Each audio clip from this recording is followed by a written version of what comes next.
Yes, hello, I am James Rowlands, and today it's the WNR310. It's the Clash of Champions 2020, and I'm delighted to say that I'm joined by a very special guest co-host at Jaxie Scarlett. How you doing? Hi there. Good, thanks, and you? Yeah, all good, all good. It's a pleasure to have you on the show. Really looking forward to Clash of Champions. Why don't you tell us a little bit about yourself? Yep. Well, thank you for having me on the show. I'm at Jaxie Scarlett, and I'm a co-host for O-Face Wrestling Podcast, and that's at O-Face Wrestling as well. In case you guys want to check us out. Yeah, and of course, check them out. They do some great content there. We're going to talk about Clash of Champions, so let's start the show. Yeah. What was your excitement levels leading into this event before we actually talk about anything? Were you excited? Because I think the pay-per-view came along so soon, it seemed like there wasn't a lot of build. I think personally, I was less excited, more anxious, because I mean, shortly before the pay-per-view started, we'd heard of certain rumors of matches being cancelled. So we didn't get to hear much on which ones were cancelled really until last minute. So it was more kind of nervous really. Yeah, I feel like that with WWE pay-per-views, hopefully, as in what they can deliver. But we did have that breaking news that we get on. What better way to kick off then with kickoff? And on the panel we had Charlie Caruso, JBL, Booker, and Pete Rosenberg. And like I said, breaking news to start. WWE announced Nia Jax back across. Won't wrestle at Clash of Champions on Sunday after failing to receive the necessary medical clearance. And of course, we saw the women's tag team titles weren't on the line, but Bayley was going to address it later on in the night. To be honest, I think the first and foremost overall thought was to just make sure that all of the wrestlers that had been announced for their matches to be cancelled, as long as they were okay. I mean, that's sort of the main priority there, is health number one, isn't it? Yeah. But yeah, I think when it came to sort of Bayley to announce stuff, it really piqued my interest, because I just thought to myself, they've got to be working something very last minute in terms of storyline, but they're still itching to put her on the show, so there's got to be something there to kind of see what she was going to be coming and announcing. Yeah, I've Bayley at the moment, she's hitting her stride. She's been knocking out the park for the past year or so now, it seems, especially the new character. Yeah. Will be interested. Well, back on the kickoff, we had Nakamura and Cesaro having a champagne celebration. We saw MVP interview. The only colour that he's interested in is green. R-Truth made an appearance, and we saw Garza and Andrade in matching suits. And then we had the SmackDown Tag Team titles is our first match. What are your thoughts on the SmackDown Tag Team division, and maybe just tag team in WWE in general at this moment in time? I mean, personally, I feel like it's diminishing rapidly by the week. WWE don't seem to know whether or not they want their tag teams to be sticking together or splitting it up. I mean, we've sort of seen hints of it towards Lucha's party that they were going to break them up. They've kind of not been doing so well on the Raw side of tag teams either. It does make you wonder whether or not they're going to look at unifying the belts at some point, because I don't feel like there's a strong amount of tag teams on either roster to be filling up this sort of time in terms of getting some decent feuds going, because I like the Lucha House Party, but I don't necessarily feel like we needed to see them versus Nakamura and Cesaro again. That being said, it was a pretty decent match on the kickoff show. Yeah, without doubt. So let's get on to the match highlights. We had Cesaro starting off with Lince Dorado. Kalisto made a hot tag, and with a help from Dorado, we were both able to send the men to the floor. Dorado helped Kalisto hit a tornado DDT on the floor before he took turns hitting moonsaults to Cesaro, which looked beautiful. Like I said, the action in this match was on point. You know, Lucha House Party, they've been going towards a split recently, but what they can do is fantastic. And Nakamura and Cesaro as well. It doesn't matter what they do with Cesaro. They put him in any team, and it just seems to work, you know? He really stands out, and I think, at some point I am itching for him to have finally get that singles run that he so deserves, because he really does shine in the tag team division. And he did a beautiful swing with, I can't remember which one it was, maybe Kalisto, where he just swung him right into Nakamura's knee, and that was a really really beautiful sort of transition there. Yeah, well, like I said, Nakamura attacked Dorado and suplexed him over the barricade. This allowed the champions to team up with Kalisto. Cesaro swung him into Nakamura's Kinshasa to get the pin. Again, the Yeah, finisher, but it did look dangerous because Nakamura wasn't sure at what point to go. yeah. I think you could see the hesitation there, but that's always a good thing because at least you know that it's not like he's looking to do damage or really hurt that person that way. Yeah. So yeah, let's hope he actually kind of made it out okay, and Kalisto's okay. Yeah. Again, thoughts on the match. I mean, Lucha House Party, they're great individuals, but it's kind of ran its course now. Can Kalisto actually work as a heel? I think that's an interesting thing to see. Yeah, as you said previously as well, Lucha House Party have proven how amazing they are in the ring, and I think personally, with the way that things have been going between them, I could see a feud happening where even having a triple threat between all three of them, and I think that would be a magic match. So hopefully, going forward, they might get a little bit more time to do some more storytelling and story building with them as individuals as well as a group. Yeah, I think without a shadow of a doubt. And yes, they dropped the ball with Nakamura, but he looked great, and the team of Cesaro is getting better and better. I really enjoyed the match. It went about 10 minutes, and not once, though, did it sag in any parts. I thought it was a great way to kind of kick off the show. Yeah, in a really exciting way. Okay, so we're gonna score the matches kind of out of 5. I gave that a 3 3/4 out of 5 because yes, it wasn't maybe a top match, but I think for what it gave was perfect. Yeah, I'd give it a 3 on that one myself. And we did a poll as well on the WNR podcast, and Naka and Cesaro had 87%, which is probably no surprise. Definitely. Prediction-wise, WNR went for Naka and Cesaro as well.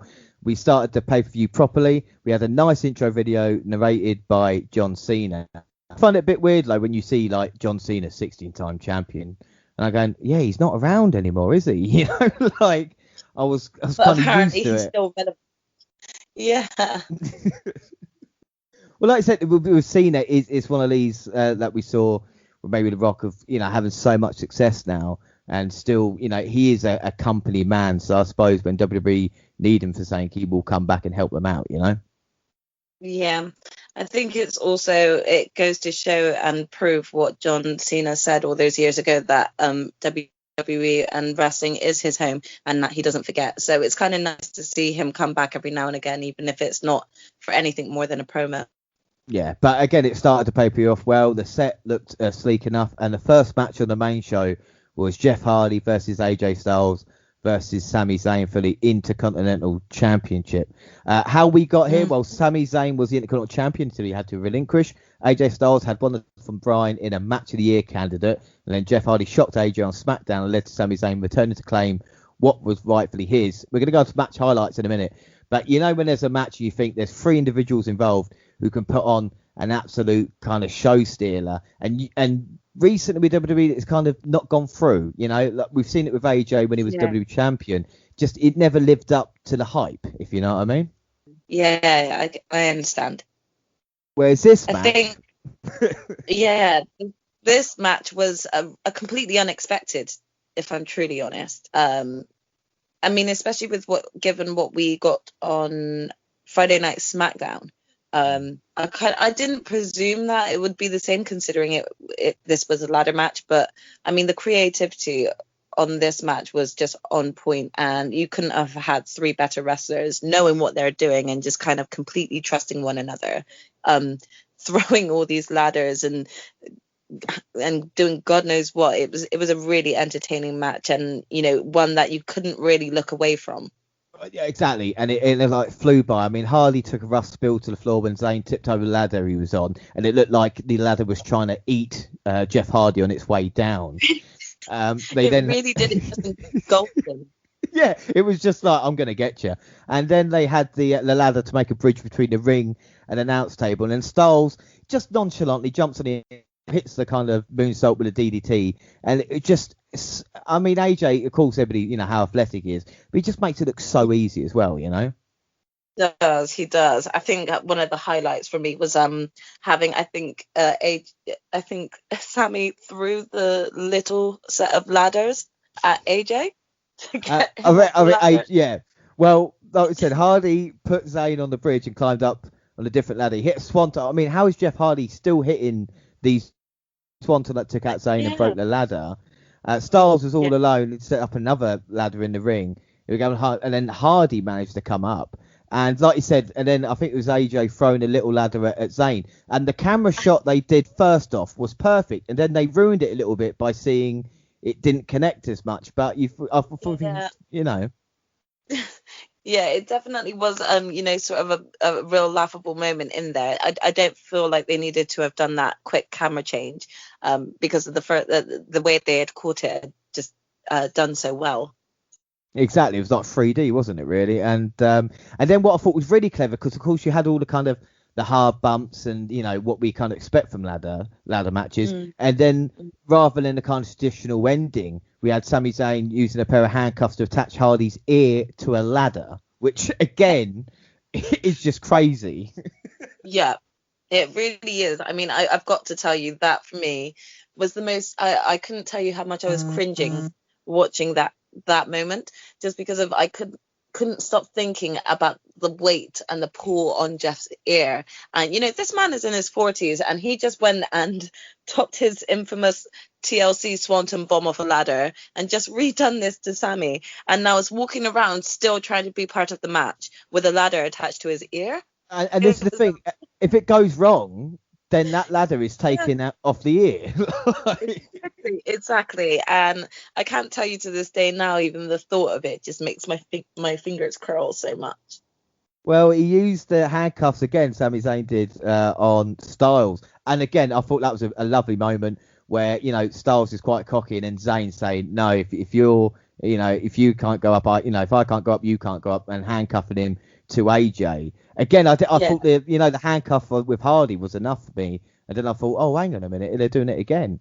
And I think it worked really well in terms of the sheer shock in AJ's face at not realizing he'd managed to connect him to that. I thought, why did he hit the suplex? Yeah, it was really well done, I think, and I felt like both AJ and Sami worked so well together. Honestly, it was, and like I said, we see Hardy dragging the ladder back in the ring by his ear, and Styles trying to climb with Zayn on his shoulders, and then you see Zayn spitting out the key,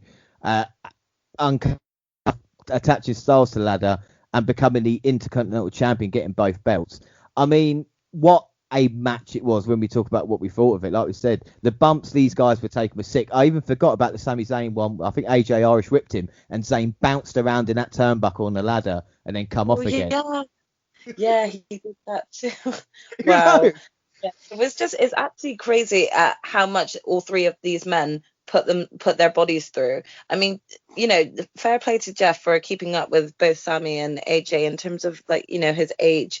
Both him and his brother are proving that they're just continuously over defying the odds and actually just still being very entertaining. I just also hope that he's not broken too many bones in this run. That's not saying with Jeff, it is incredible what he can still do. I felt for me the old Sami Zayn was back. The Sami Zayn we saw in NXT with just delivering fantastic matches. That felt old Sami Zayn. There was a real atmosphere as well to the match. And we can see the damage it's done. It's what annoys me when people go, "Oh, the ladder match can't hurt that much." Look at the welts on Sami Zayn's back. Look at the punishment Jeff Hardy took. Look at what AJ had to go through. I don't think anyone can really watch that and say that any of that was faked or it doesn't hurt, because I think everyone felt those bumps each of those men took. And again, like you said, it's incredible because it's one of these matches. I mean, very rarely in WWE event do I watch a match and go and the next day and say to myself, I want to watch it again. But that was definitely one that I was going, right, I need to check this out, because was it as good as I thought it was? And like I said, everything they did in it was an incredible way to start the show, It really was, and it's definitely a match again that I would watch again. Yeah, I think without doubt, much like the first match, the momentum never dropped. And I think for Zayn, this is probably the best he's looked even on the main roster as well, because he showed intelligence, and as a heel, to show intelligence to kind of come away with victory, even maybe not in the cleanest of ways, but it was a game plan, and it just pays off with Sami Zayn as well, Definitely, and it certainly paid off in the long run for him, because I mean, he came back to SmackDown with the idea in mind that he never relinquished the title, that he never lost it, that he was still rightfully the champion. So they could have really ruined his character there and then by kind of having him lose, but by having him win, it just kind of really solidified that he was the champion before. So I think it's really done well for his character building. Yeah, and how many heels don't get treated right in WWE, or and to have that moment, like I said, he can bask in that now, and he can talk about it for however long he can, and it helps out with the character development. Prediction wise, for the poll, Jeff Hardy got 45%, Sami Zayn was 31%, Styles was 24%. WNR went Jeff Hardy just because Zayn had one on SmackDown.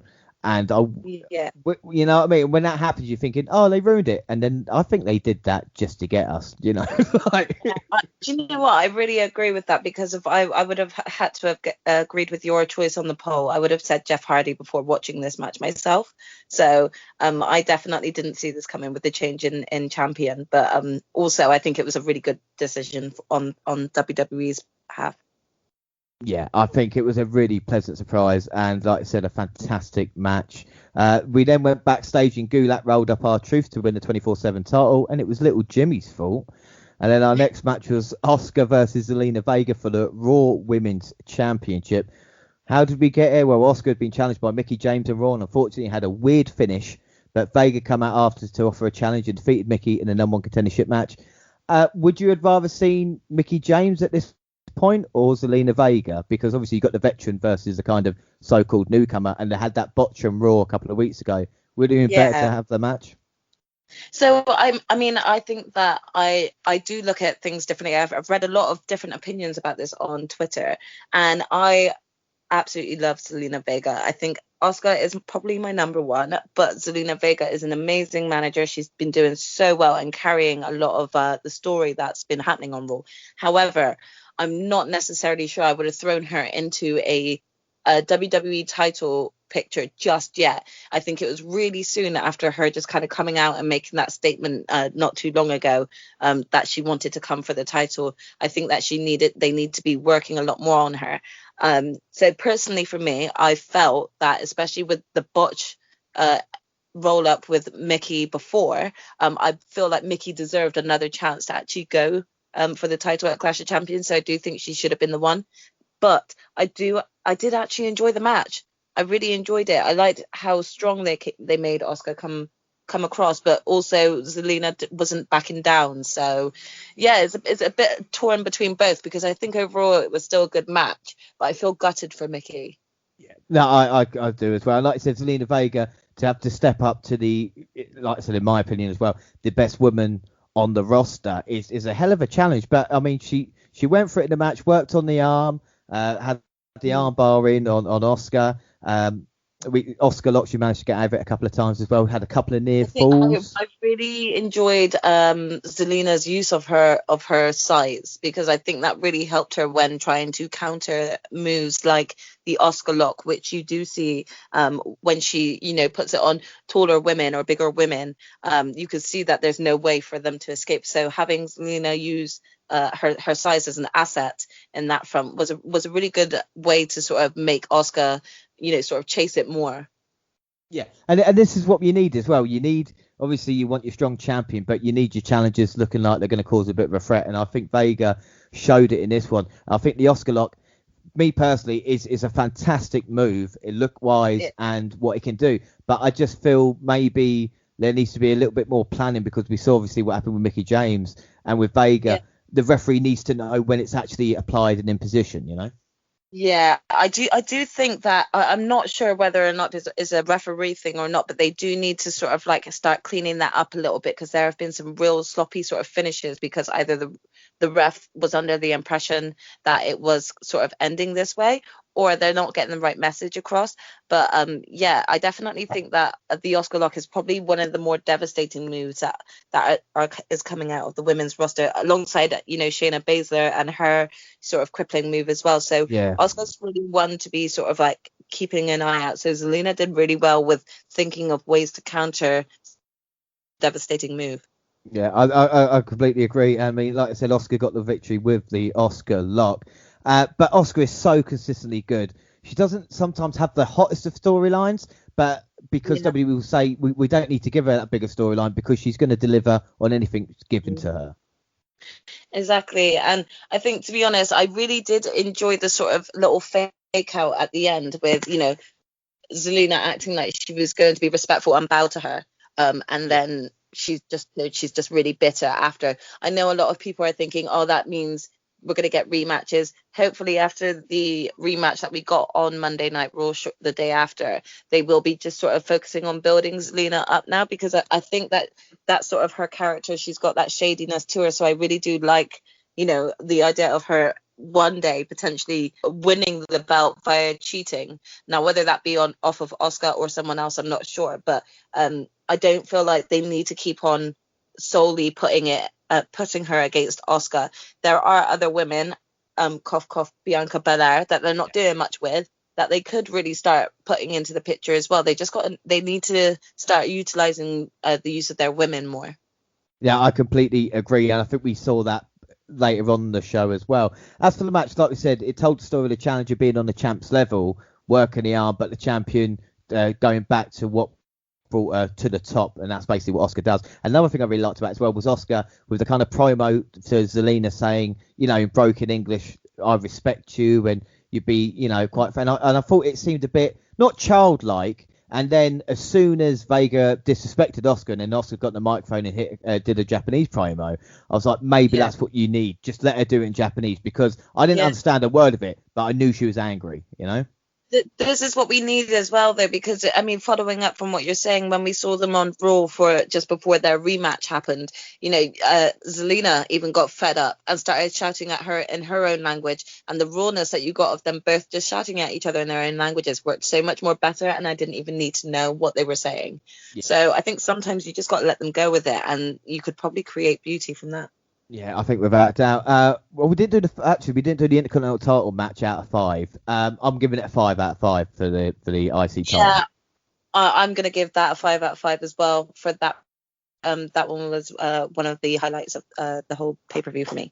As for the Oscar Zelina Vega match, I'm going to give it a 3 3/4 out of 5 again. It wasn't, like I said, the best match ever, but I love it when a match can just tell a story, you know what's going on, and they can just move on and be like, right, this is why it's here for, rather than the match just being put for no reason.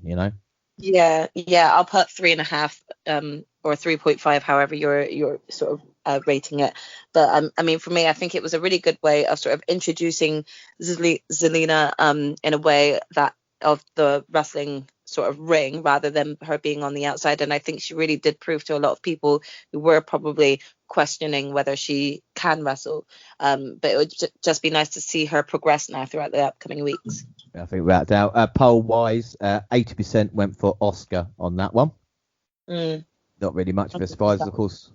Our next match is Bobby Lashley versus Apollo Crews for the US Championship. How we got here? Well, Crews has had a never-ending feud with Hurt Business, but since losing the US title at Payback, things have got worse as his mate Cedric turned his back on him for MVP's stable.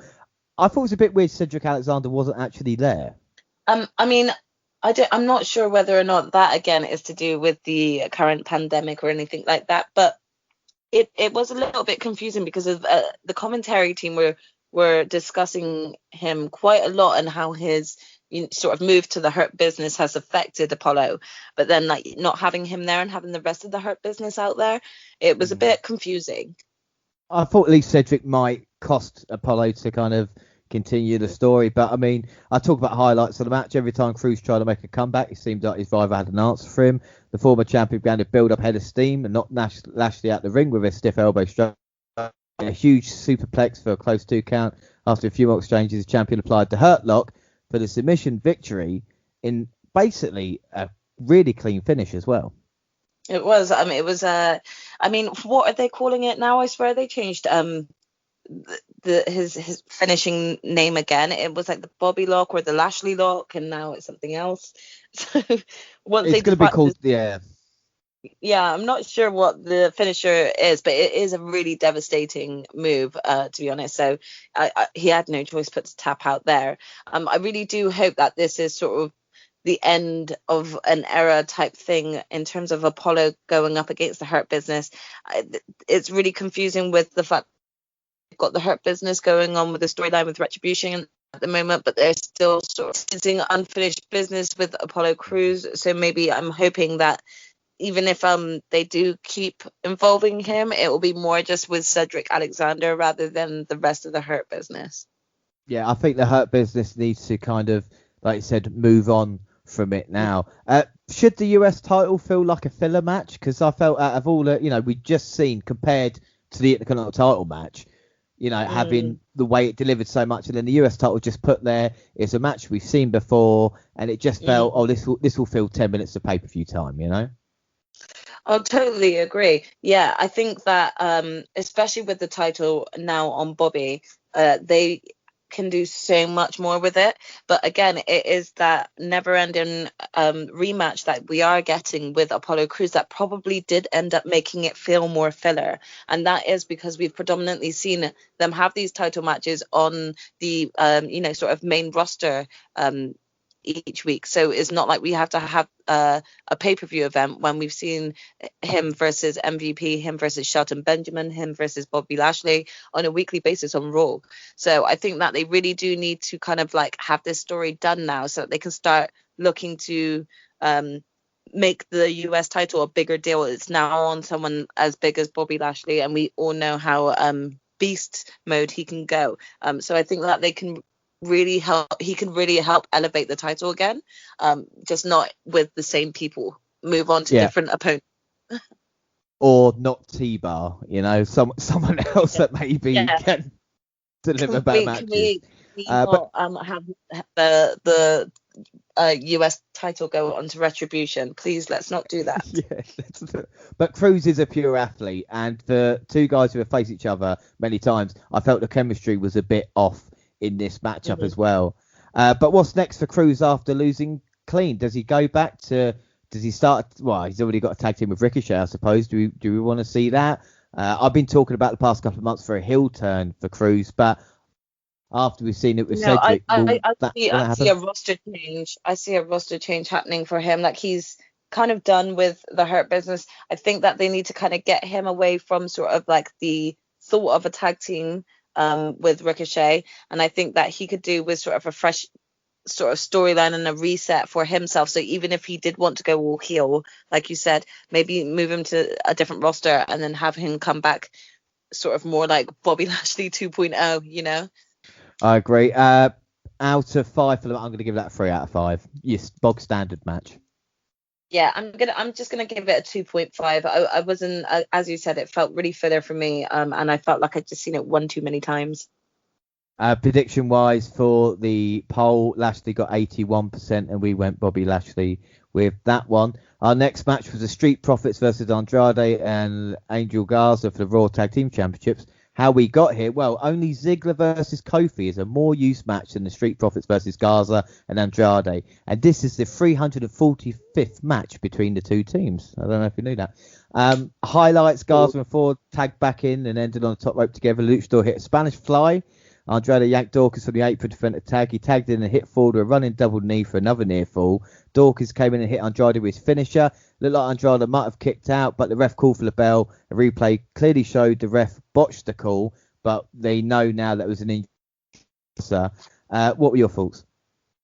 So, I mean, I wasn't very excited to be seeing this match. As like I had said about the Bobby Lashley match, this match has been replayed so many times on Raw, and we've just seen the same opponents over and over again. And I think the thing that really let this the momentum of this match down is the fact that they'd already teased and sort of pre-confirmed that Angel Garza and Andrade don't like each other, and they sort of split them up.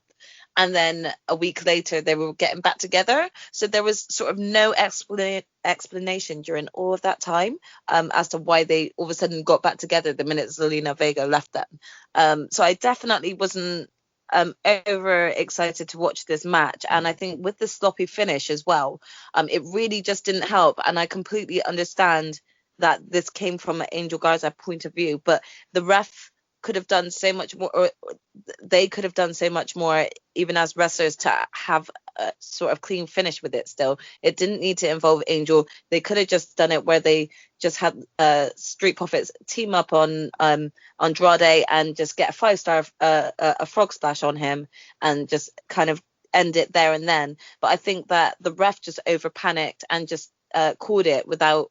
I mean, it makes us as the audience feel like WWE are treating us dumb, because the way that he sort of called the 3 as if we all didn't see that it was a kick out, it just kind of, it also confirmed the momentum was lost between these two teams. And if you're saying that that's right about that number of times they faced each other, I don't need to see it again. I really don't need to get that. I think I'm done with seeing these two teams for a while. Yeah, I think. But incredibly, Street Profits have been champions now. Well, 210 days, I think, as champion, the longest running Raw Tag Team champions.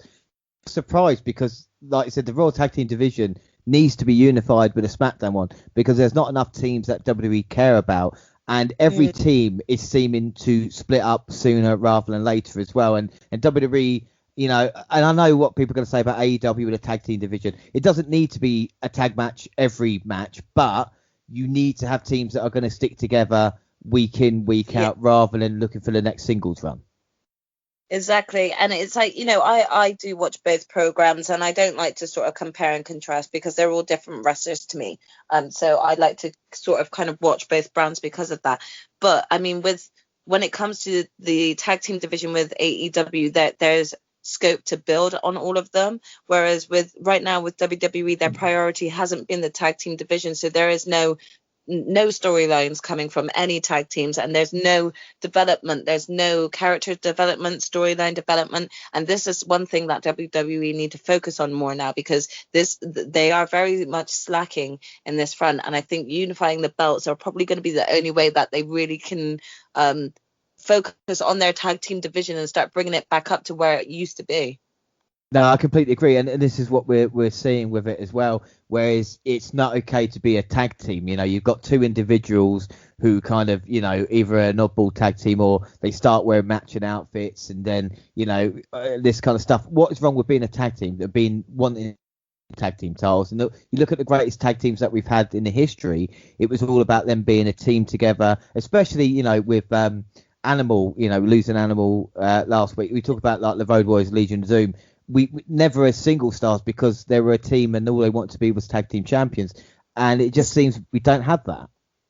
Exactly. I mean, when you go back to the Attitude Era, you had your standard tag teams and then you had your single stars, and there wasn't any need to break up those tag teams because they did what they needed to. Like the Dudley Boys were amazing together, and there was no need to split them up because they did what they needed to do, and that's how good they were. If they were separate, they would have probably been seen less, if you ask me. And this is the one thing about that happens with tag teams. They split them up and then we stop seeing less of them. So when they do decide to get back together as a tag team, there's less hype behind them.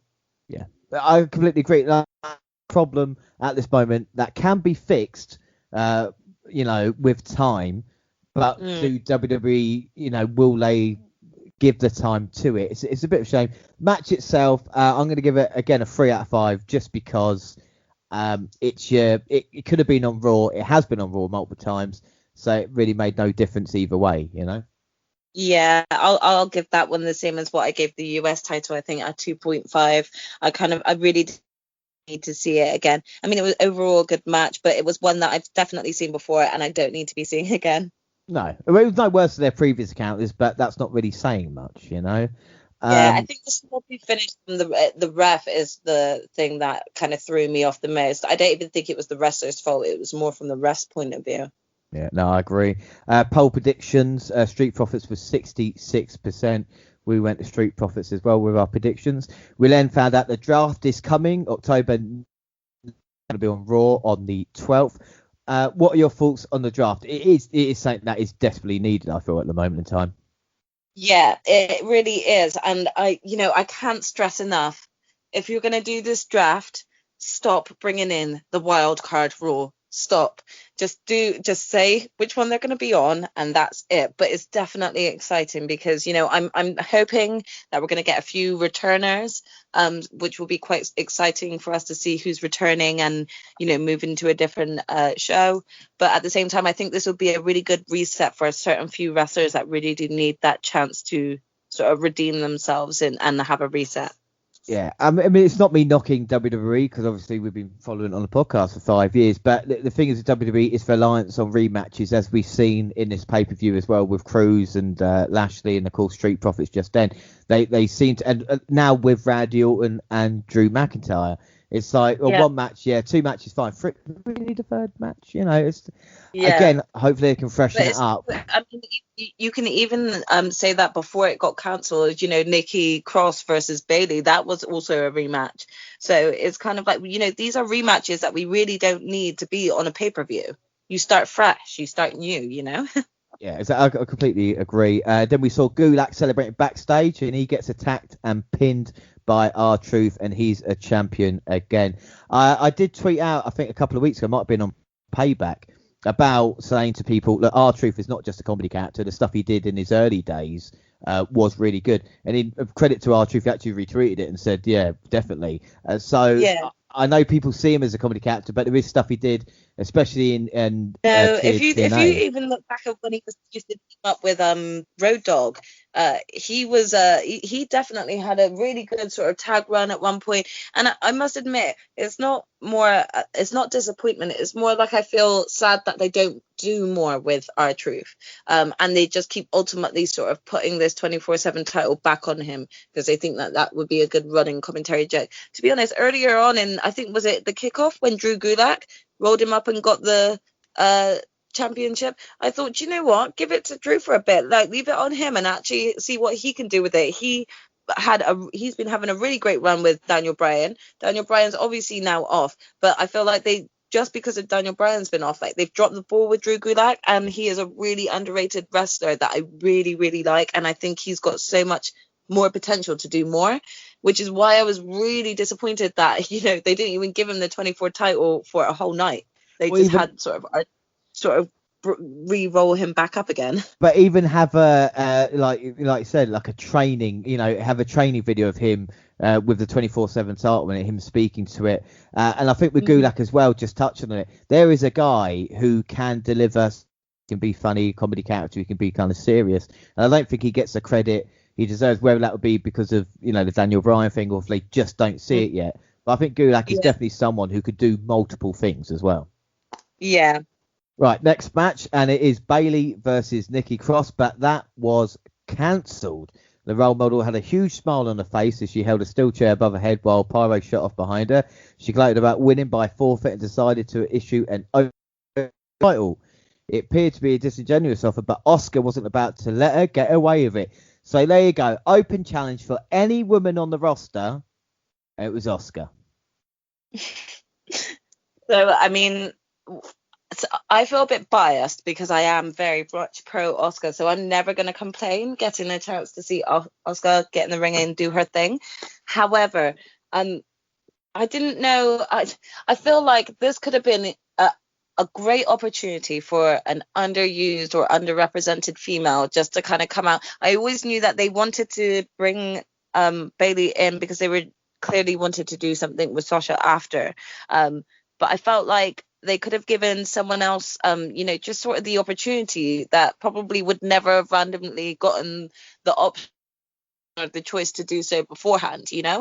They still have plenty of women out there that really can be featured, and just even have them in a squash match with Bailey just to sort of fill the time, I think would have done that the person good. And even the continuing the attack and then having Banks coming out to stop it from happening. Like I said, there's no problems with Asuka, but it just felt you've got so many other kind of talented women that you're not using, and it just seemed a little bit. Yeah, WWE, and I always try and defend WWE a little bit when they go, oh, you've relied just on the 4 horsewomen or just on these, and I go, well, no, you've got all these great talents, but sometimes they don't help themselves. So No, they really don't. I mean, to be honest, and I'm not the hugest fan when I even say this either, but I really enjoyed the little bit of work that they did between Bailey and Tamina, and I didn't really think that that was going to come out of anything. But they even could have just featured having her come out and say, "Do you know what? I'm going to give myself another shot now that your best friend's not in your corner, distracting me." You know, that would have done a lot of like sort of tying back into what happened a few months ago on one of the other pay-per-views when Tamina faced off against her, you know. So they could have I think they could have dealt with the creativity a bit better when it came to who they were going to have to pit Bailey against. But that being said, I'm never going to complain if I see Oscar versus Bailey, because I feel like those two create such chemistry in the ring, and they're both such talented wrestlers. They really carry each other well. And yeah, I knew it was going to be sort of either a DQ or, you know, roll up pin that would have sort of called it. Yeah, but I think the thing is, like, so you know, and I keep saying this as well for anybody that will listen to me. I still think the women's division in itself, with the characters that they got, are more defined than the male ones at some point. When you look at kind of how they treated, you know, Aleister Black, or what's Kevin Owens stand for, you know, with Bailey, you know, with Banks, you know, with Oscar, you know, with a lot of women there, what they kind of they want to achieve. Like we talked about with Zelina Vega. James, like a veteran trying to come back and achieve it. And I think you've got so many things here, like they just don't. I don't think they realise sometimes, you know. And even like I said, even the match itself with during the match, and you're thinking, oh, hang on a minute, I'm actually going to get a Bailey Oscar proper match here. And it looked like Bailey was able to take control. Then Oscar with a German suplex on the floor. Bailey grabbed the chair and used it as a weapon to cause a DQ. And then as she celebrated, Sasha Banks hit from behind with a chair. What were your thoughts with Sasha Banks with the neck brace? Is it, or did it look a little bit silly for her to be out there? I mean, to be honest, I think it makes it feel less credible that someone injured that much with a neck brace would go out there and risk their neck to bring more injury out. So it does make it a bit questionable when she comes out wearing that. That being said, I could see the stubbornness of Sasha Banks and wanting to get her own on Nikki. I mean, as you can imagine, we all felt the upcoming tension throughout the past few months of Sasha wanting to be the one to turn on Bailey, but it turned out to be Bailey that started it first. So I feel the frustration coming from her, and I felt quite excited seeing Sasha come out and want to get her own back on Bailey. She had an excellent sort of cosplay of Aaliyah, the singer Aaliyah from when she sang the song Try Again, which is from the movie Romeo Must Die. And it was kind of like the track is all about when life gets you down, when you've been beaten down hard on, you know, you need to pick yourself back up and try again. So I really felt the emotion coming from Sasha, as well as like just kind of feeling like the want or the need to get her revenge. But I also felt like that neck brace didn't really do much selling the injury that Bailey gave to her. So it's a bit of a 50-50. It's a bit of both, isn't it? Because Bailey set up the chairs to take out Banks, but then she got attacked with a kendo stick and chairs until the role model retreated. And I think what is really important about this is not just the attack by your face or Sasha Banks, it's how the heel sells it. And Bailey, when you see fear in the eyes and thinking, oh, well, I think I've pissed off the wrong person here, that's what you kind of want to see, because you're like, yeah, you wait until she gets in the ring with you, you know? Yeah. I mean, you can definitely feel both women work so well together, and you can feel sort of like the tension there that is like this has been building up for so long. Us fans can feel it, and even just from that little bit that we got between them in the ring there, we could feel how much that everything's going to blow up as soon as they are officially in a ring together. Yeah, I mean, the showdown with Banks will be huge. What are your thoughts? Do you think it should be inside Hell in a Cell? Or, I mean, WWE don't really have any long-term story. I mean, in a perfect world, it'd probably be WrestleMania, wouldn't it? But I don't think it's going to happen. Where would you want to see it? I think it would be great at Hell in a Cell, but I think that if you're going to do it at Hell in a Cell, you need to give us all what we want and them what they deserve, and I think that needs to be main event. You know, all of us fans have been itching for this feud to sort of like come to blow, between Sasha and Bailey, and I think it needs to be done right if they're going to do it at Hell in a Cell. However, I also have there's a little bit of me that's questioning whether or not they'll hold off and then have Sasha win the Royal Rumble instead to go to WrestleMania. Yeah. I hope they don't do that, because I feel like that's just really waiting too long, and I think that they'll be doing a disservice to the storyline that is Sasha can't wait to get her hands on Bailey. Why are we gonna wait for the next few months, you know? So. Yeah, no, I completely agree. You need a reason why they can't do it. And I always loved the old-fashioned way of even, I think they did it with Triple H and Austin once and other people, where you go, okay, you sign the contract, but you can't have any physical altercation up until the show. Mm-hmm. And then you can have so many, you know, different looks and attacking the people that they actually like, you know, can work really well. See, this is what they do need to bring back to wrestling, is sort of, you know, that intensity of, oh, okay, well, if you're going to have a match, you can't touch that person until then, because it brings so much more excitement, so much more creativity to what the characters can bring each week on the main roster. Yeah, and you're desperate for it in the end as well. You're like, come on, give it to us.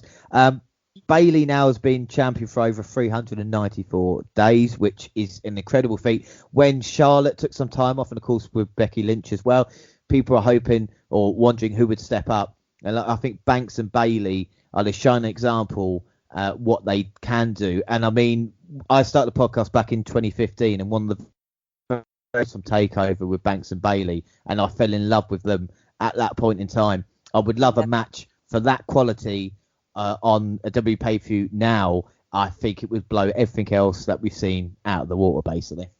And I think if there's going to be any two women that are going to do it, it's going to be those two that can really sort of like pick up that momentum and actually get people really invested and really behind it. So they're both really incredible in that way. And they've been doing, I mean, this whole female roster, they have, like you said, have been relying a little bit too much on the four horsewomen. But with Banks and Bailey, they both have had that really long history, as you said, even from NXT, and everyone's been itching for this to get to that final moment, so they really have to execute it well, but they can't postpone it, because I think if they try to postpone it past Hell in a Cell, they'll lose the momentum. Yeah, and this is the thing, and this is the problem with it. You've got to strike while the iron's hot in certain points as well. For the segment in itself, though, I mean, you can't really rank the match, but I think the segment, I'm going to give it 4 out of 5, because it got me more excited for the potential showdown between the two.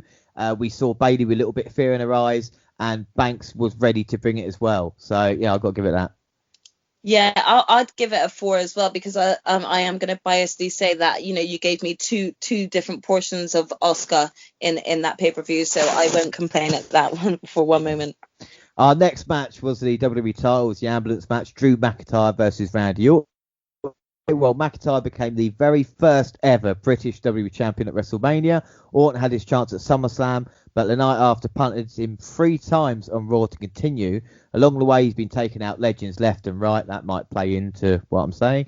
Highlights: McIntyre took the lead early and cornered Orton for a series of kicks and punches. Leviathan tried to fire back, with a bigger McIntyre keeping him at bay. Orton was finally able to take him down and set up the punt, and then the Big Show appeared, grabbed his legs and chokeslammed him through the table. I'd beaten that easily. That's what I thought. Yeah, I mean, I definitely wasn't expecting to see Big Show, for sure. So it did kind of very openly surprise me to see him out there. And it took me a while to realise that is no disqualification, because it's an ambulance match. Yeah, it's just like, well, Big Show showing up, you're just like, all right, okay, is that it then? Or, oh no, they're continuing, are they? And they did continue. They continued to fight backstage, where McIntyre was beating up Orton, and after Orton threw McIntyre into a wall, Christian came out of nowhere to beat down the man who punted him early this year. I've got to say, I do love Christian, but I did feel a little bit sorry for him, you know, having kind of just showing up in that way of like, oh, okay, is this what they're going to do for you? But credit to him, he's been called a legend now, and I think he's someone who definitely deserves to be in the Hall of Fame, and maybe should have had more chance when he was active competitor, you know? I completely agree with you in that sense. Like, I think that when he did become champion, I was actually a bit more gutted that we didn't get to see him and have a longer run when he was.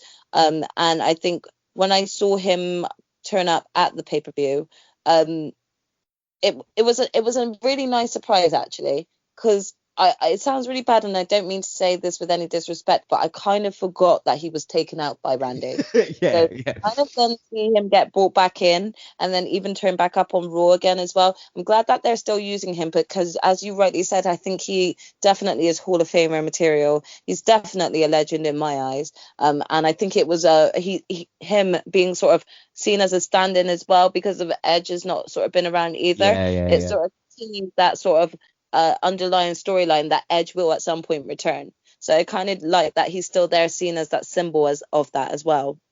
I should say as well, I mean, just off piece a little bit, that there's kind of 3 result history in recent times when I've been watching that has really annoyed me, like genuinely been annoyed by it. And that Christian losing to Randy Orton 2 days after winning the world title is one of them. Oscar losing to Charlotte at WrestleMania, I'm still not over it. And, neither am I. And when CM Punk, the Summer of Punk losing to Triple H at Night of Champions. There's 3 results, because obviously I've been watching this for so many years, and you think nothing's really going to annoy me. That really got to me. No, I have to agree with you on all of those points, actually. All 3 of those definitely all irked me as well. So you're not alone there. Good. Right, they fought back to the ambulance. This is where Orton slammed McIntyre's head in the windshield to shatter it. And at that point, I was like, oh, is that a gimmicked windscreen? But then I saw the cuts for McIntyre, and I started going, oh, maybe not. Yeah, it definitely looked painful. I mean, you could hear the impact when he sort of touched onto the windscreen himself. It looked pretty painful. It didn't look good. And then as Orton stood up on top of the ambulance, looking confident, Shawn Michaels super kicked him out of nowhere and pushed him off the ambulance to the floor. This worked better because obviously there was no one, if he'd have showed up with an audience, you would have heard the pop before he'd got there. But they managed to do it with camera angles where you didn't really see it. Yeah, and I pleasantly was surprised by the Shawn Michaels one.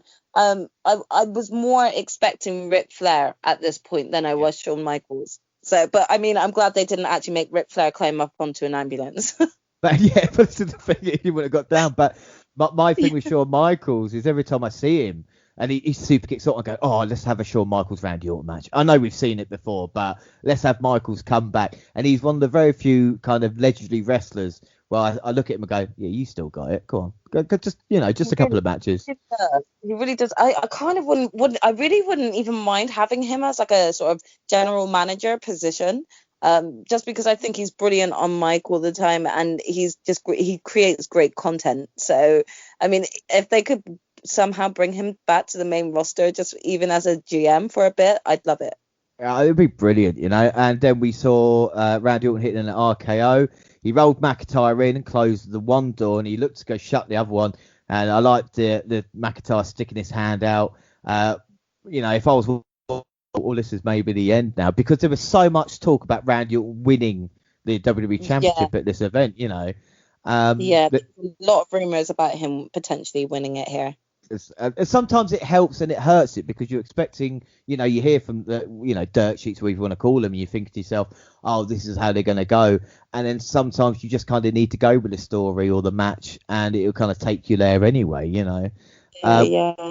saw McIntyre hit the Claymore, throwing Orton in, but brought him back out with his own punt kick before closing the doors to win the match. And as the ambulance drove off, it was the Nature Boy Ric Flair driving. Again, I was very worried about him driving an ambulance out the arena, but luckily I think they cut away before too long, before he actually hit the side of the wall.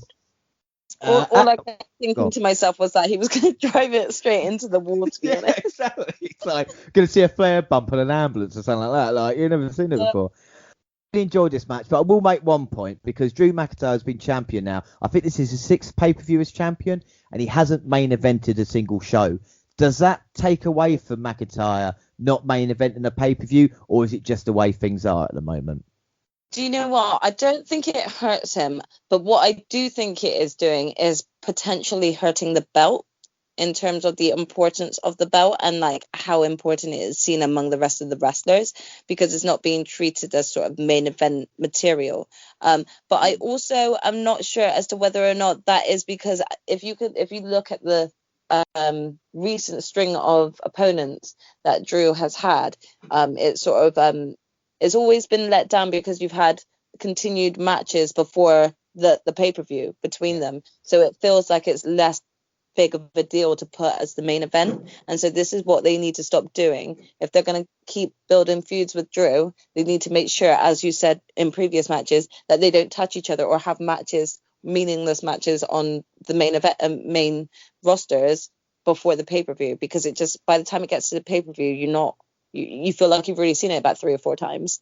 Well, it's interesting, like, because CM Punk as well was saying, during his reign of a year, he was facing Daniel Bryan in classic matches, and it was John Cena versus John Laurinaitis main eventing. I know McIntyre probably won't think that at this moment in time, but you got to see, especially with SummerSlam, with it was going to be the main event, and of course Roman Reigns returning and changing everything up. There is no doubt, Roman Reigns is the guy, is the champion, and with McIntyre, they're trying to make him. And I think that Drew definitely has like the ability to be able to main event well. Again, I just think maybe it does boil down to the type of storyline that is happening with the title at the time, and sort of what they're doing with Drew is dependent on whether or not to put him in the main event. I mean, we didn't really need Drew McIntyre and Randy Orton main eventing at the end. But again, I think that with the right person, with the right opponent, Drew definitely could hold off and main event, and it would be a really decent match. Well, it'd be interesting to see what happens at Hell in a Cell, between Orton and McIntyre, because I think at Survivor Series, seeing a Reigns and McIntyre match with, because obviously they face each other at WrestleMania, with a face McIntyre versus the heel Reigns, I think that could be talk about a barn burner between the two.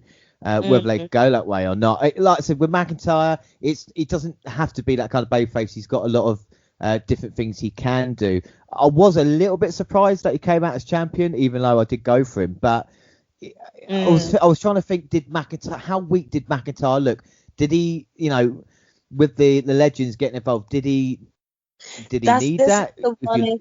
This is the one issue that I did have, because I said that really makes him look like he needed their help, though, and that was the only thing I took away from the match that I did question. I think that both Randy and Drew did really well in that match, but I did point out, like, look how long it took Drew to finish that match after having 4 legends help, or 3 legends help.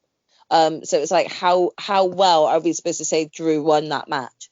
Yeah, I think that's when he was there. I will say something about their entrances. I've always had a problem with Randy Orton's entrance, of how long it takes, and I think both of their entrances were longer than the women's matches that we had on the card. Don't get me wrong, it's entertaining. Well, I don't understand why Randy needs a long entrance. Like he doesn't do much on his entrance. He just takes ages on purpose, and I think it's to be honest, I don't really need the long entrances. They're not the Undertaker. There isn't that audience. You don't have that audience out there to feed off of it. So there is no point on having such long eccentric entrances anymore. They should probably cut those down. We'll just say to Randy, look, hurry up, mate, get in the ring, and all we want is you to stick your arms up in the corner. Like we don't need you taking 20 minutes to get down here. Exactly. One thing. Sorry, go on. No, I was just agreeing with you. I don't think we need that either. No. One thing I did like about it was that the match was completely different to the one, because a lot of people complained at SummerSlam saying, oh, he didn't hit any RKOs, he didn't hit any Claymore kicks, but it was a pure wrestling match, whereas this one was completely different. There was hardly any wrestling whatsoever, which I thought was kind of good, put them side by side, There was quite a few cheap shots that I think worked really well for sort of, giving that shock factor that they probably wanted to create, considering all the audience were like watching and spectating from home. Yeah. Like I said, the windscreen looked really good. The cool stunt when he Claymore kicked the door off the ambulance as well. And I thought Drew might be trying to take the award from Sami Zayn for most punishment taken in a match as well, with the windscreen. But I had to hear what's next for Orton. I think we know what's next for him. What will a draft do? Again, it all depends on Hell in a Cell now, doesn't it, really? What happens there to where they end up, whereas Orton goes to SmackDown or McIntyre. I'm not really sure at this moment in time. What would you like to happen now with McIntyre and Orton? Do you think they should just go their completely separate ways, or do you think they should still be intertwined? I mean, I think they should go their separate ways. I don't know if this is me being a bit British bias coming out here, but I am not ready to see Drew relinquish the title yet. I think that they could do potentially more with him, but just not with Randy. I would actually like to see. I wouldn't lie. I really would like to see Randy versus Roman Reigns. I think that that could be a really good sort of a storyline there. So I really wouldn't mind if Randy moved to SmackDown shortly from the draft. But yeah, I'm not. If we are getting Drew versus Randy at Hell in a Cell, I kind of think that this needs to be it now, and Drew needs to really get some gripped into a real big storyline with someone who can be really seen as a credible threat to his title. Yeah, no, I completely think that I think you hit the nail on the head about McIntyre needing a challenger there now to actually, be or to have a proper challenger to his championship, and not just this is a cool story. I know they've got a little bit of history here. To actually have a guy going, we don't know how this is going to end. Yeah, they kind of feel like filler storylines. Yeah, you're waiting for the big payoff. For the match itself, I'll give it a 4.25 out of 5 because I think the part McIntyre took and Orton took, I think, was for me better than especially Orton's match with Edge WrestleMania. It went on for about 2.5 hours, but I felt McIntyre took a lot of punishment in this one, and it kind of sold how tough the match was as well. Yeah, I mean, I'd give it a 4 overall. I really did enjoy seeing the legends come out. It probably would have been higher if they hadn't come out, though, just because if I would have felt like, Drew had done this by himself, and I felt like that probably would have been closure. But yeah, I do think there's going to be another rematch. I'm going to give it 4. Yeah, no, I completely agree. And just if they'd just had a normal match without anybody getting involved, and then the next night on Raw having the legends come in to cost Orton there, it felt more Raw storyline than it did an actual pay-per-view, if you know what I mean, with the legends. But still not a bad match. 73% of people went McIntyre, as did we. And the next match was the main event of the evening, the WWE Universal title, Roman Reigns versus Jey Uso. And how did we get here? Well, Roman returned at SummerSlam after being out since Mania, but only took him 1 week to become Universal Champion. Jey Uso won a fatal 4-way to become number 1 contender. And the history of the family has become part of who is the big dog of the family. I think WWE have struck gold with this storyline at this moment in time. Agreed. I think that I was very hesitant for this match just because they are family, and pitting family against family, it doesn't always work well or in their favor. But after seeing what both Jey and Roman were able to do in the ring, I think that it was pure gold, this storyline.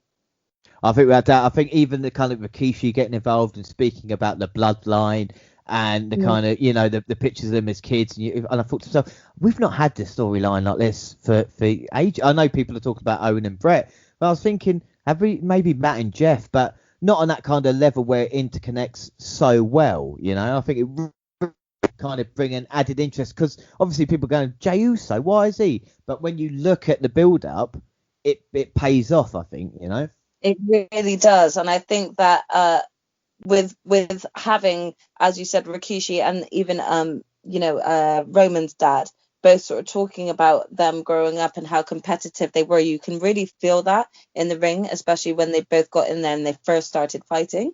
And I also think this really did well to really showcase what Jey can do as a wrestler, not just being a twin. And I think there's probably a little bit of bias coming from me because I'm a twin myself.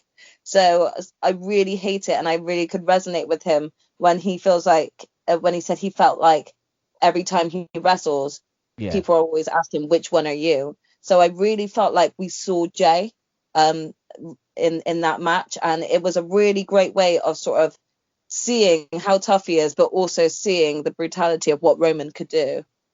Right. Well, so the match highlights, so to speak, I'm just going to run through the whole match here because it was a story definitely told. Roman Reigns came out for this match without his trademark vest. The tribal chief was topless. Did you lose your mind as much as everybody else did on Twitter at this point? I mean, I definitely saw that, and I was very, very impressed. I wasn't one of the ones that was going Twitter crazy with the Twitter ranting, but I think it definitely helped make it helped us make feel like Roman was a bigger deal.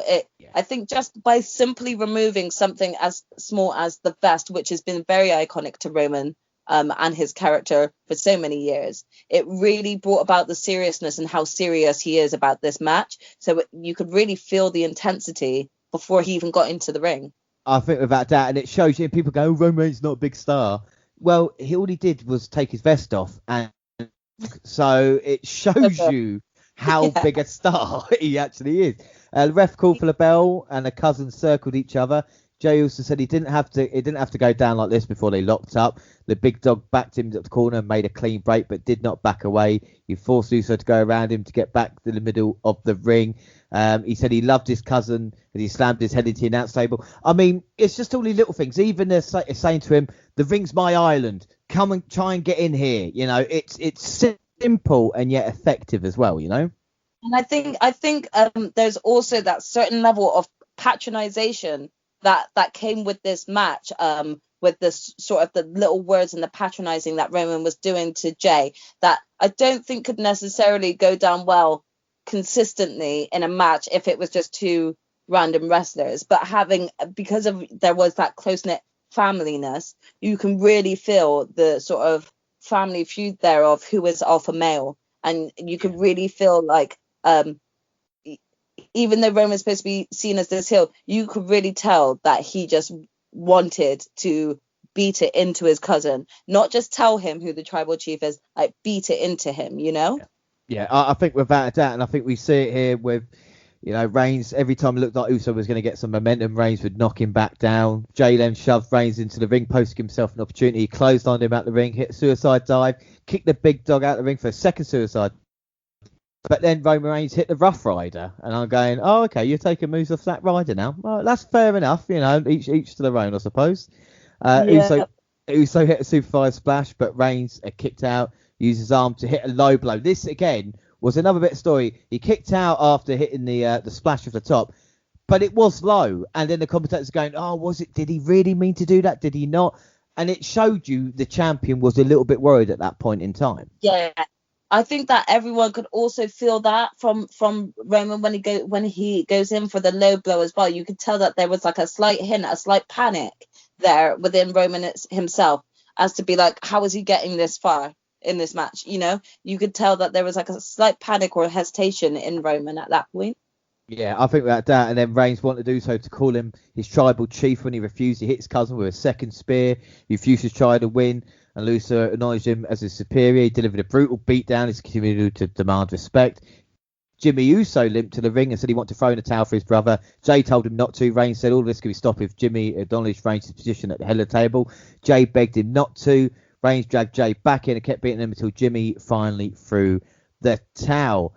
I mean, like I said, even the introduction told a story because you had the completely stoic champion who was another day in the office, and Jay had so many nerves. And you thought, you can tell this is his first opportunity with Reigns. He's not even breaking a sweat, Yeah, definitely. And I must admit, I think I got very emotional seeing sort of Jimmy come out and want to stop this, because he can see that this has gone beyond just a title match. This is now more about dominance and wanting that sort of acceptance from the lower younger alphas, to tell them who the main alpha is. And Roman got that across, and just seeing Jimmy come out and not want to keep seeing his twin brother be put through that. I mean, I can definitely say firsthand that I probably would have done made the same choice as Jimmy, especially if I can't get involved, or I'm causing a DQ and I'm actually getting in the ring and beating on my cousin. Like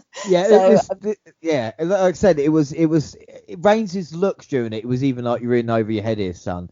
And I think what helped as well was to be able to hear exactly what was going on, because you even had Charles Robinson, telling Roman Reigns and saying, "Hey, don't do that," and then Reigns saying to Heyman, "You better tell him now. You tell the referee to do his job unless I'll get involved." And and I just think, like I said, that did make me laugh really hard, because I'm pretty sure that the ref really just crapped himself. Yeah. So that made me laugh quite a bit. But the story is just so simple. Could it made me want to I know I never thought I wanted Jey Uso to be, Universal Champion, but I was desperate for him. I was like, come on, kid, you can get the comeback now. Yeah, I really wanted him, especially when that momentum sort of build up just towards the end. You thought to yourself, oh, maybe he can come back from this. Yeah. No. I was like, come on, Jey, and then hit the low blow, and I was like, damn it. But Roman looked great in every way. I was going to say, if Superman was a heel, that's how he would act with Roman Reigns, because that is just, he's got all the power, he knows how to use it, but he's just going to give a warning first and go, look, before I'm giving you a chance here. And then it's just a beating that was working there. Jimmy, as you say, coming down, Jay, Heyman, and the referee played their roles to perfection in this. They kind of left speechless towards the end. Like there wasn't much to be said after he had thrown in the towel. I think that was a really good piece of story writing there, and I think both Roman and Jay just did so well. And I think if anything, all it did was elevate Jay even more. Yeah, I mean, Jay saying, "Oh, don't do it, Oos," and you're thinking, "Yeah, don't do it. Come on, he's not going to get back into this, but you want to kind of stick with him, and it's you go, oh, come on, you got this." And then Roman was just kind of unrelenting. It was just, like you said, a perfectly told story. If the opening match of the pay-per-view, the Intercontinental title, was all about kind of spots and stuff, this was all about story, and they played it perfectly. It was perfect. 5 for the match. I'm going to give this a 4 3/4 or 4.75 as it was. What are your thoughts? Yeah, I'm gonna give it like a really close 5 as well on that one, because I felt like wrestling wise they executed it brilliantly, storyline wise they executed it brilliantly, and I think the overall timing of it didn't go too long, and it wasn't too short either, so it was perfect. Probably the best night of the match for me overall. So that is your match of the night then? Yeah, that's my match of the night. Sorry, I said it the wrong way round. No, that's fine. No, because as I said, on the poll prediction, 74% for Roman Reigns. We went Reigns. Prediction-wise, WNR got 6 out of 7. But we, like I say, on the shows, we do a match of the night, we do a rating out of 10, and then we do like a kind of a man or a woman of the night. So if your match of the night is the main event, who was your man or who was your woman of the night? Okay, I think I'm gonna go with Can I say Sasha as my woman of the night, because I think that she was the MVP and coming out and just sort of solidifying that sort of storyline, and I really liked that. So I'd go with Sasha. But in terms of if you want me to do actual wrestler for a wrestler, Asuka would be my pick for MVP. I think mine has got to be just around Roman Reigns. So it's difficult because Reigns is booked as such anyway. But I think Zayn looks so intelligent. And when you've got your two main heels on SmackDown, and you've got the one who's like the badass who's smashing everybody, and then you've got the intelligent one who works his way through. And I thought it was a perfect kind of way of doing it for both. That is very true, and I think that, as you said, Sammy's just standing out with this sort of intellectual sort of way of going about things, and it was done in a complete different way to how Roman is being perceived as a heel. So it's going to be really interesting to see what storylines are going to come from both of these men now. Yeah, it's going to be brilliant. Right, so we've got out of 10 then. I'll give my final thoughts first.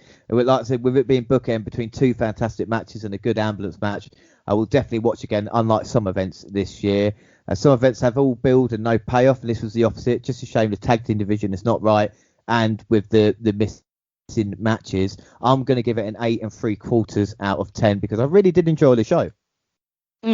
Yeah, I mean, I definitely enjoyed the show as well. I think apart from the usual rematches that I felt like we didn't really need to have, the newer sort of matches that we were given were really fresh, entertaining to watch, and just sort of had you consistently wanting to keep watching. So I'd give it a 7.5 altogether for myself.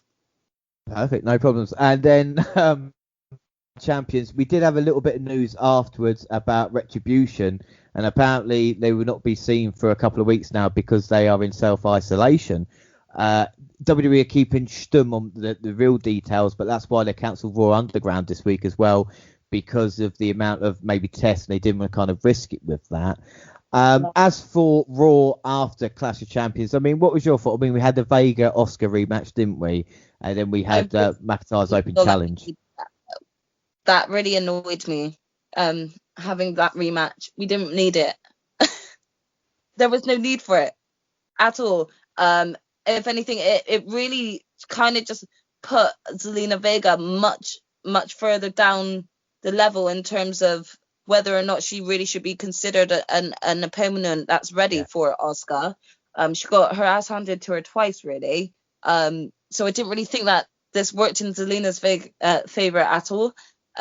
So yeah, I really didn't need it.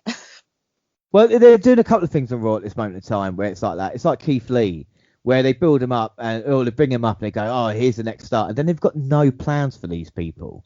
And you're going, well, you bought Keith Lee now, and what's he going to do? And yes, he beat Andrade, but Andrade's a guy I feel can challenge for top titles as well. And you've kind of got the mini squash, Yeah, I also thought that was a really silly move, to be honest, because you had Andrade short. It was really weird the way that they sort of shot it, but they had Andrade shortly after the rematch of Asuka and Zelina come out and start shouting at her and calling her and Angel Garza losers, but then you had Keith Lee just come out and dominate Andrade. So what does that make him, And I think Andrade, like you said, really should be considered for title runs. And they definitely needed this draft, and they need to change things up because they just failed Andrade in this situation. Yeah. Well, they've failed a lot of people as well. It's like the whole Mysterio storyline with Seth Rollins. I mean, I'm not going to go into details about it because I think what Raw is doing, it's unneeded at this moment in time. You carried on a storyline that should have finished at SummerSlam, and it's in poor taste as well. In my eyes, anyway. I know that a lot of people are kind of having a bit of a big deal about the fact of age and things like that, and for me, that's particularly not an issue. I mean, when you look at movies and film and things like that, you've got many actresses out there that are very young. They're still going ahead, and Aaliyah has chosen to put herself in this sort of position as well. It's not exactly like they're asking her and Buddy to be kissing or anything like that. No. However, I also don't feel like this storyline is needed. I really don't. It should have been over ages ago, and this should be Buddy versus Seth now. I feel like we should already be moving and transitioning onto Buddy getting more of a serious feud behind him, not being seen as some girl's lover. I just think it deserves to Buddy. I completely agree, but my thing is on, like you said with the age thing's great, but is not my biggest problem. My biggest problem is why go back to a storyline that was shit in the first place. When you look at when you look at Mysterio and Eddie Guerrero, that was a horrible storyline and it didn't work. Yeah, it was, and I don't know why they brought it up. I mean, to be honest, I was one of those ones that tweeted saying, "What are you doing? Like bringing this sort of thing up again?" It's like no one needs that. And if anyone didn't even watch the Attitude Era back in the day, anyone knows of that storyline. So we really didn't need any of that to come out. And there's nothing left that I can really think of. There's nothing really left to do between either team now, like Mysterio or Buddy and Seth. I feel like they've extinguished all potential storylines with them, and that Dominic should be moving on to other storylines now. And I feel like they really need to sort of kick the ball off with this Seth Rollins and Buddy Murphy sort of feud. I completely agree. We had Aleister Black and Kevin Owens again. Aleister Black in NXT was one of the coolest characters. The entrance, the kind of the mythical thing about not an Undertaker as such, but you kind of had that feeling, and it's just been all stripped away on the main roster. Yes, a feud with Kevin Owens is still good, but you've taken everything that was kind of interesting about him, and then you've got the inconsistency of the eye patch showing up, not showing up, showing up, not showing up, and I don't really think they've decided what to do with that yet. And Kevin Owens is another guy who I feel should be on top of the card, and he's kind of languishing at this moment because WWE are not sure what to do with him. Yeah, I'm really disappointed, to be honest, with how they're not really sort of using any of this storyline well. they've just had so many different potentials to do different things with Aleister Black, and he's a brilliant performer. Seeing his continued battles with Buddy Murphy was one of the great. They've been really great matches, and those are the rematches that I would never complain about. But they really lost the ball with him after. They had it so that he was sort of the one winning, and that's why Buddy Murphy ended up going as a disciple to Seth. They pushed him to that limit. Aleister Black pushed him to that limit. So why is he not being featured as or seen more in a more bigger way? Because he was already that big for us at that point. I just feel like they've just ended up sitting on him, and they've lost their opportunity or lost their moment. Yeah, I completely agree. And then finally, Drew McIntyre's open challenge. I say finally, we had Randy Orton in night vision goggles, because Randy Orton in night vision goggles, coming and attacking the legends backstage, and then Drew McIntyre's open challenge. And it was, of course, Bobby Roode, or Robert Roode, as he's known, his first appearance since, I think, Elimination Chamber back in March. And again, everybody's glorious, yes. And then just, there we go, he's forgotten about it again. It's the job done. I mean, it was. I want to say I was 50-50 on this one, because I did hear a few rumors about Robert Roode returning and things like that. But I think they ruined it having Dolph Ziggler come out. I mean, there was no need to have Dolph Ziggler come out beforehand. It ruined the aspect of just having his music hit and just it be him. And I also feel like if you were going to have him return and you wanted us as the audience to be taking him seriously, then maybe for his first return back, not put him in an open challenge match for the title, because I don't think anyone truly believed he was going to be winning it. No. And I think that's the problem when you look at the matches, even at Night of Champions and stuff and Raw, when you look at who's actually going to win it. I don't think any time you're thinking to yourself, oh, this is, like I said, no one thought Roode was going to walk away with a title. Sometimes it can be an interesting matchup, but sometimes you need that little bit of unpredictability about the product as well, Yeah, and I think the WWE, they've got credible wrestlers that could make us think, oh, are they going to lose the title here? But they're not doing enough booking with them to actually get that to happen. I completely agree. So it's going to be interesting to see what happens from here now. But that is it for Clash of Champions and Raw that we have. Don't forget, we're across all social media, Twitter at the WNR Podcast. And this is your chance to now plug all your social media if you want. Yep. Please do follow me if you can. I'm at Jaxie Scarlett, and if you want to find out more about my podcast team, they're at O Face Wrestling, and we're a cool bunch to come and check out too. Yeah, definitely check out their stuff. It is worthwhile. Of course, we are the WNR on here. We're on Facebook and Instagram, across all the Google platforms. Send us an email, the WNR Podcast at gmail.com. YouTube, when all the latest clips and podcasts go at the same time on YouTube. As you do SoundCloud on your phone. Also, Stitcher, download, subscribe, rate, and review there. But that is it. Our next episode will be NXT TakeOver 31. But that is it for today. I just want to say thank you very much for joining me on the show. I hope you enjoyed it. And yes, I did. And thank you very much for having me on the show. I've really enjoyed it. No problems. And maybe even, if you fancy at some point, maybe Survivor Series in November. We don't know. I definitely would love to be looking to give my opinion on that for sure. So hopefully we'll be able to get together again soon. No problems. That is it then. Thanks for listening, everybody, and bye. Bye.